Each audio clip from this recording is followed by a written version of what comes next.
Right now, somewhere near you, a phone is glowing. Maybe it's in your hand. Maybe it's in your pocket, buzzing faintly, waiting. You feel it before you even think about it.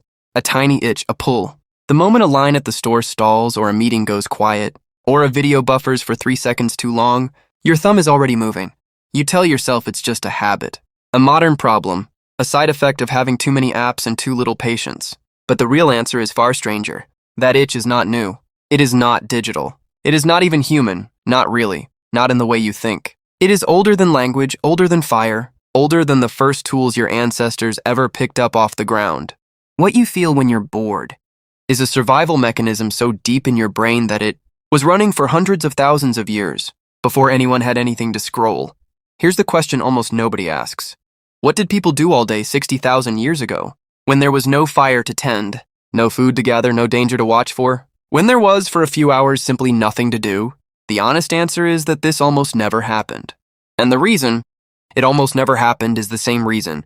You can't sit quietly with your own thoughts for more than a few minutes today. Start with the brain itself. Specifically, start with a part of it called the default mode network. This is a set of regions that activates when you are not focused on a task, not solving a problem, not reacting to a threat, not doing anything in particular, just existing. Neuroscientist Marcus Rachel was among the first to map this network in detail, and what he found was surprising. The brain does not go quiet when you stop doing something. It gets busier. It starts simulating, replaying conversations, imagining futures, running through possibilities that haven't happened, yet in memories that already have. In other words, your brain treats doing nothing as a problem to be solved. Why would it work that way?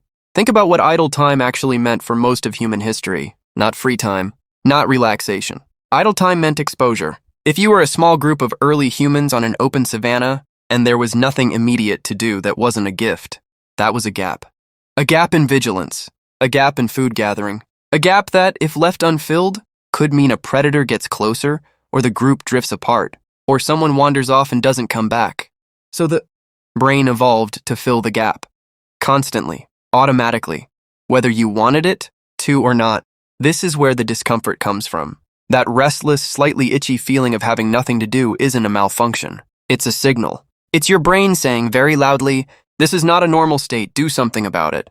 And for almost all of human history, doing something meant one of a small number of things.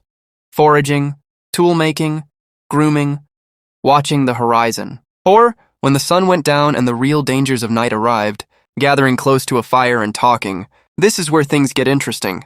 Anthropologist Polly Wiesner spent years studying the Jate Honsi people of the Kalahari, one of the last groups on Earth to live until recently, in a way that closely resembles how humans lived for most of our history. She recorded what people talked about during the day versus at night. During the day, conversation was practical.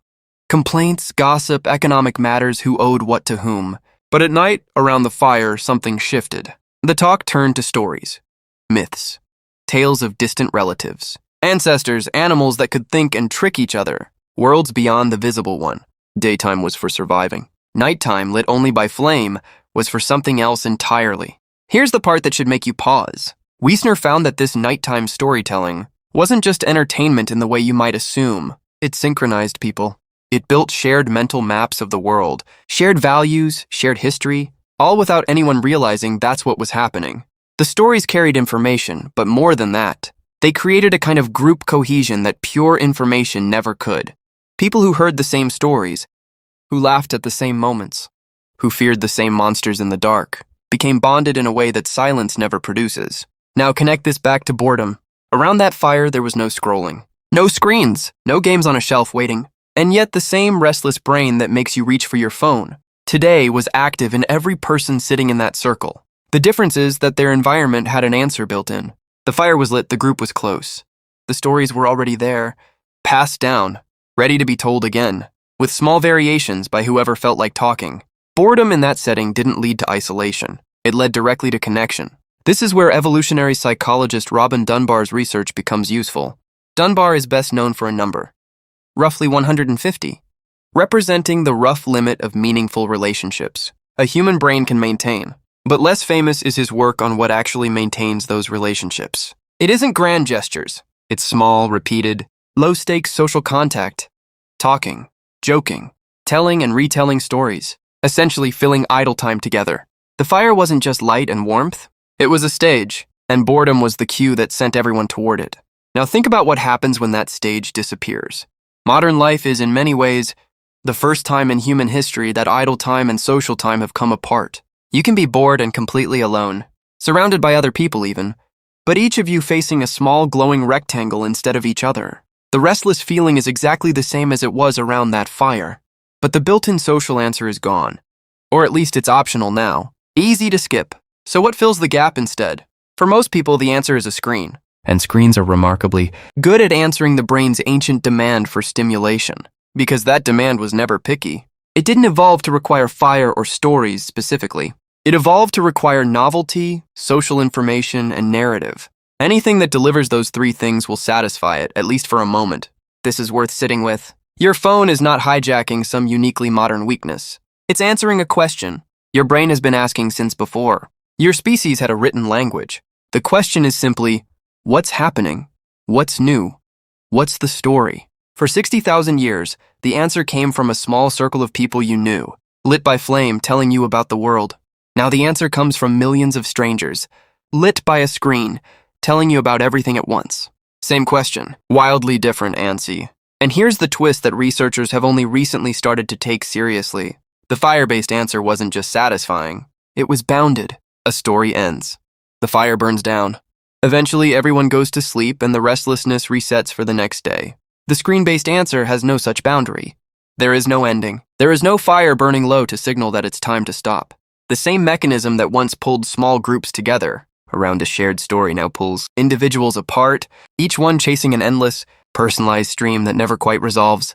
Psychologist Sandy Mann, who has spent years studying boredom specifically, found something that might surprise you. In her experiments, people who were deliberately made bored, given nothing to do but sit in a quiet room, often became more creative afterward, not less. Their minds, denied an easy external answer, started generating their own.